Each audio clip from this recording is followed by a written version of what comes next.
welcome to another video! Today it is time for my January wrap-up.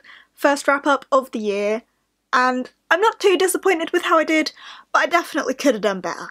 So yeah, let's just crack on with it, shall we? This month I read 4 novels, 2 graphic novels, so 6 total reads. That puts me at 1 book ahead of my Goodreads schedule, but I wanted to be further ahead than this. I like to be a bit of an overachiever, and I'm not overachieving enough for my liking. But yeah, 4 books. So let's get into the novels.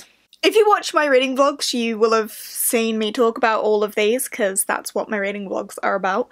But the first book that I finished in 2019 was Give the Dark My Love by Beth Revis. The reflectiveness of this cover is just a lot, and it's a nice floppy book. Anyway, I got this for Christmas from Jess. Thanks, Jess.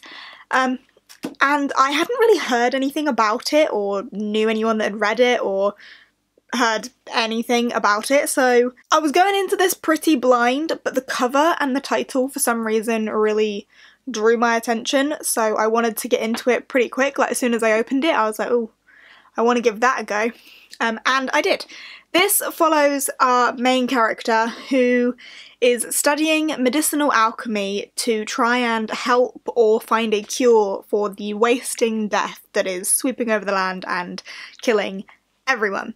But of course things are not completely as they seem. There is a touch of necromancy in this, and by a touch I mean it's a big point. But yeah, this was dark and creepy and I really enjoyed it. There was a lot of death. This book was not afraid to kill off some characters, so that happened. I think there's going to be a sequel.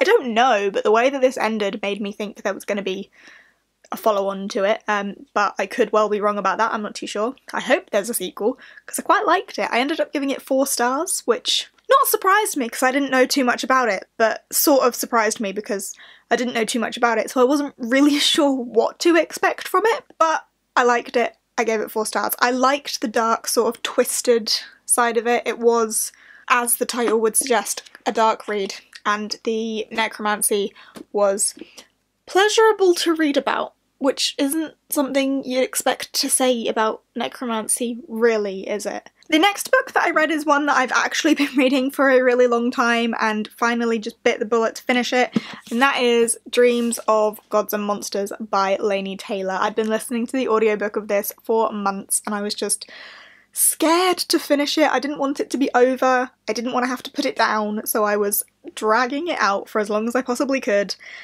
And this month was the month that I finally finished it, and oh my god, I loved this. First 5-star read of the year. It doesn't surprise me whatsoever. This series is amazing and now holds a very dear place in my heart. I loved the storytelling, I loved the characters, I loved the world, I loved the magic. I loved the romance and the action and how it all wove together. I loved how different aspects of the story from all over the place came together and it was like putting a puzzle together. And I love how every time I picked this up and went back to reading it, it felt like being whole again. Like, you just immediately were transported back into that story and it just filled a hole in my heart every time I started reading it again. And I am gutted that it's over, but I think this series is going to be one that I go back to time and time again, because all 3 of them were 5 stars. It's an amazing trilogy that I think has put itself up there amongst my absolute favourites. I've adored this so much. So gutted it's over, but absolutely loved it. 5 stars. The next book that I finished was Wake of Vultures by Lila Bowen. This was the Quarterly Club's book pick for the winter quarter, and the live stream has just gone. It was on the 26th of January. I will link it down below for you. This book completely took me by surprise. I had never heard anything about it before whatsoever, so I didn't know what to expect going into it at all, other than what Jess had mentioned in the previous live stream about how a girl kills someone and turns them to sand, and that's where all the sand in the desert came from, or something. So I really wasn't sure what to expect. But this took me by surprise at absolutely every corner. Nothing was as I expected it to be, but I wasn't really expecting anything. It just surprised me constantly, and I ended up really enjoying it. I gave this one 4 stars. I think of all of the books we've read for the quarterly club, this is probably my favourite one so far, so I'm pleased to have discovered this through the quarterly club, and I definitely think I'm interested in picking up the sequel, which is A Conspiracy of Ravens, because I enjoyed this a lot. So this is book 1 of the Shadow series. It follows a girl called Nettie Lonesome who doesn't really want to be a girl. She dresses up as a boy, she runs away from home, she accidentally kills a man, and things go a bit awry from there. And I don't really want to say anything else because I don't want to give anything away that took me completely by surprise. But it is a Western, so there's Western language in there. I know a lot of people didn't like that from the Quarterly Club, so bear that in mind if you're thinking about it, but I really enjoyed it. It was the sort of book that kind of had me going, what? Oh my god, what? Huh? How does that? What? At like every opportunity. And one of the reviews on the front says, "Waker vultures will kick your ass up one page and down the other," and like, I feel that. I get where they're coming from with that. So yeah, I ended up really enjoying this one and gave it 4 stars. The final full-length book that I read in the month of January was Soulbinder by Sebastian de Castell.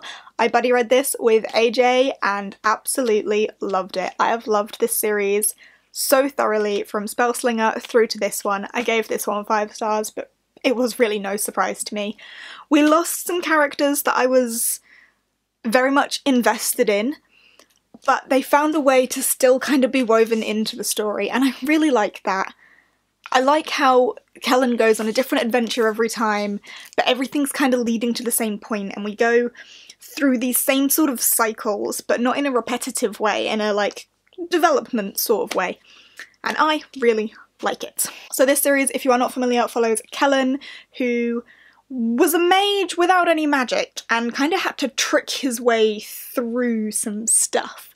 And the blurbs on all of these absolutely hook me. So the first one is magic is a con game, this one is fate can be fatal, and all the blurbs have those sort of vibes about it, about how it's all about trickery, it's all about tricking your opponent into thinking one thing and doing the other to get to that end result.